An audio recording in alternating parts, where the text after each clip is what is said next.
Es un tema que hay que debatir, precisamente. Creo que es importante porque, como bien dices tú, ahorita, Francisco, en las campañas políticas, las elecciones, todo se puede ocultar, menos el despilfarro, a veces el derroche que hacen muchos candidatos, y no solo de hoy.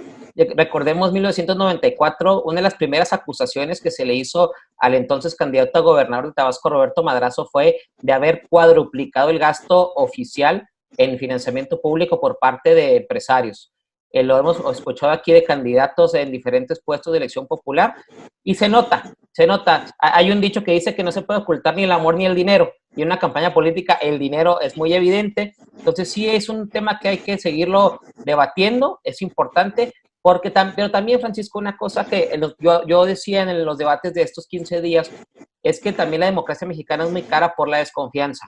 Mi principal argumento de las PASO no era si tenían dedicatoria o no, sino que el sistema electoral argentino está basado totalmente en la confianza y es mucho más barato por eso, pero aquí tener un sistema electoral barato pues implicaría que confiáramos unos en otros y no se dan ni en la vida diaria. Sí, bueno, efectivamente, nosotros por eso planteamos dos aspectos en este exhorto. Uno, eliminar el financiamiento público, y lo segundo, fortalecer los esquemas de fiscalización del financiamiento privado. Es decir, nosotros no planteamos que sencillamente el recurso privado entre en la arena política sin verificar el origen, sin verificar el control, sin verificar el gasto. No, que entre, a ver, es que a veces nos espantamos de que el dinero participe en la política, pero eso ha generado precisamente que se le dé la vuelta, que haya un financiamiento paralelo, digamos, un mercado negro de financiamiento en las campañas, que es muy evidente, que es muy público y que en México lo hemos querido levantar el tapete y meterlo ahí como que nadie se da cuenta, pero todo el mundo lo sabe. Y la realidad es esa. El financiamiento para campañas políticas pocas veces termina en manos de los candidatos. Esa es una realidad también.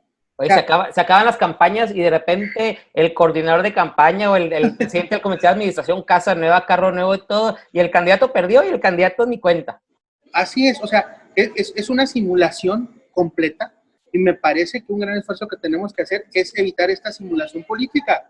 A ver, mejor reconozcamos una realidad, eliminemos el financiamiento público para las campañas del 2021, regulemos el financiamiento privado, verifiquemos su origen. A ver, ¿qué pasa si un grupo de empresarios le apuesta a un candidato, le ponen su nombre y dicen, a ver, nosotros a través de este comité de campaña reunimos esta cantidad y ahí está. Todo transparente. Tú como elector, como ciudadano, vas a saber los intereses que están representando ese tipo de candidatos. No son necesariamente negativos. Es que a veces parece que representar intereses en la política es malo, y no, eso también es un dogma de la política. Tú puedes representar ciertos intereses. Eso pasa mucho, por ejemplo, también en la democracia norteamericana, no está muy claro. Los congresistas, qué tipo de intereses, de agendas manejan, son transparentes, son claras, no hay problema. El inconveniente surge cuando antepones esos intereses sobre los intereses generales.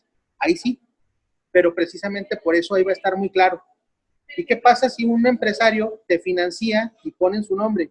Ya sabemos que en un eventual ejercicio de gobierno, si se favorece de manera excesiva a ese empresario o esa empresaria, pues puede derivar de eso. El problema ahora es que no lo sabemos, que sencillamente se oculta, que está vedado, que todavía se mandan emisarios con maletines a recoger dinero en efectivo y a llevarlo a las candidaturas. Eso pasa. Así es.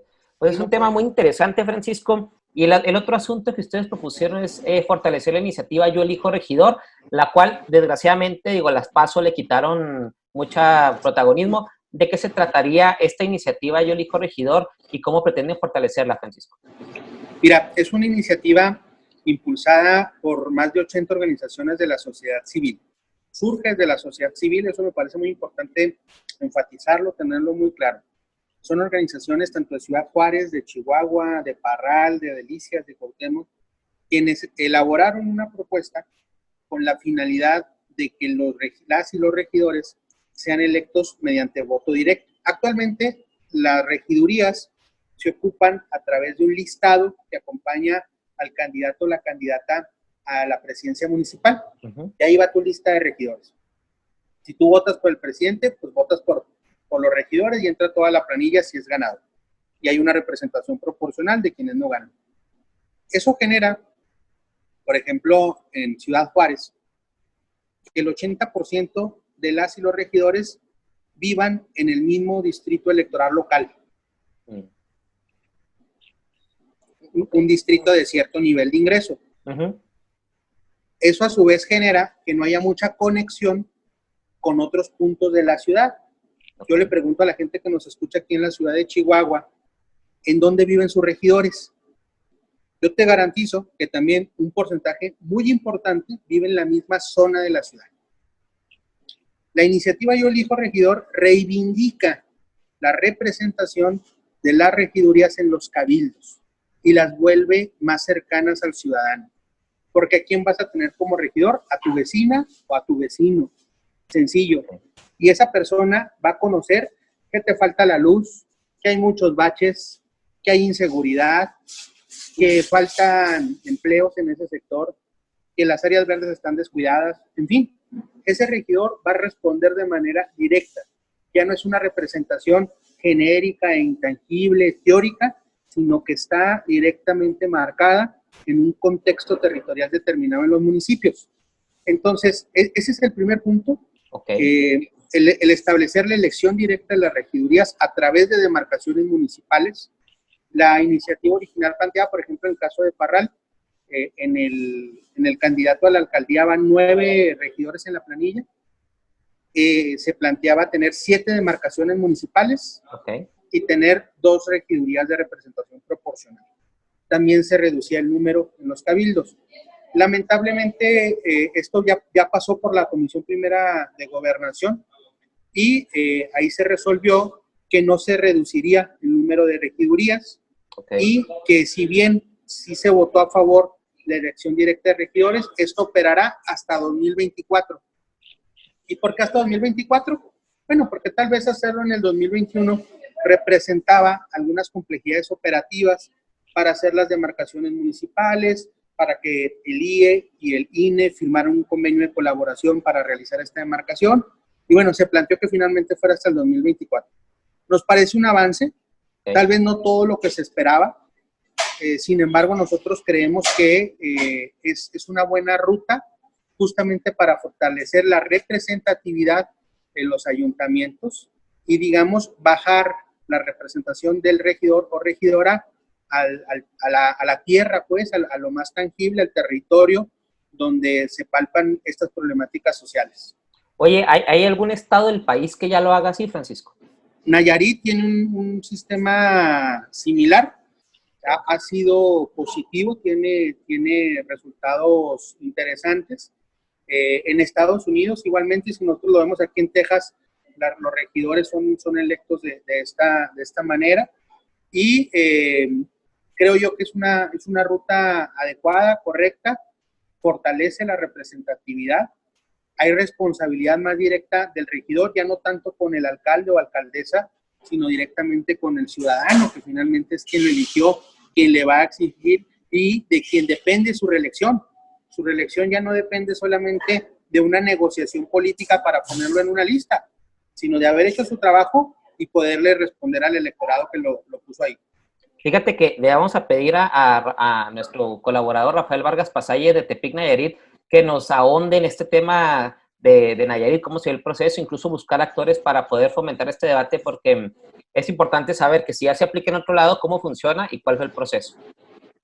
Sí, es importante tener en cuenta el origen de los cabildos, es de las figuras del sistema político mexicano de más larga data, viene incluso desde tiempos de la colonia, y eso no implica que no esté sujeto a actualizaciones, es decir, vamos a pensar en ayuntamientos del siglo XXI, mucho más, digamos, adaptados a la realidad actual, que tengan un componente ciudadano mucho más claro. Y esto es importante también, que cualquier persona, por ejemplo, para las candidaturas independientes, creo que a nivel regiduría es donde podrán tener un éxito mucho más tangible. porque ahí se van a concentrar en una demarcación específica, porque si tienen trabajo claro en esa comunidad. Es decir, creo que también es una forma de fortalecer la participación ciudadana más allá de las estructuras burocráticas en las que se han convertido los partidos políticos.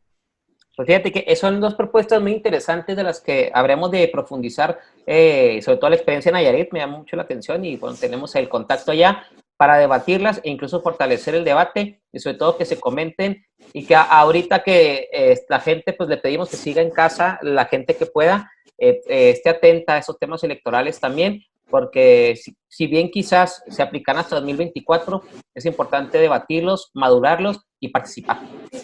Sí, sin duda, es una buena herramienta.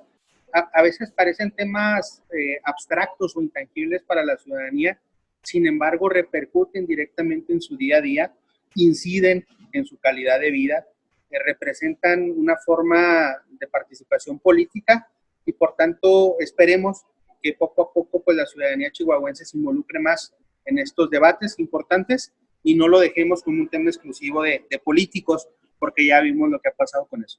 Así es, pues un saludo hasta Erwin Parral, a toda la gente del ayuntamiento y felicidades por iniciar el debate en esta iniciativa, la cual seguiremos debatiendo en meses por venir, porque si bien el proceso electoral está por iniciar en el 2021, es importante que la democracia no es quizás el sistema más perfecto, pero sí el más perfectible que podemos construir. Sin duda, Luis Rubén, es una herramienta que debemos defender, luchas que debemos encauzar, causas que debemos abanderar, y desde Parral, con el liderazgo del presidente municipal Alfredo Lozoya, lo estamos haciendo de manera decidida. Así es, pues te agradezco mucho, Francisco, que nos hayas tomado la llamada, que hayas tenido el tiempo para platicarnos esto. Nosotros vamos a un corte comercial y volvemos. Gracias, Francisco. Hasta luego, Luis Rubén.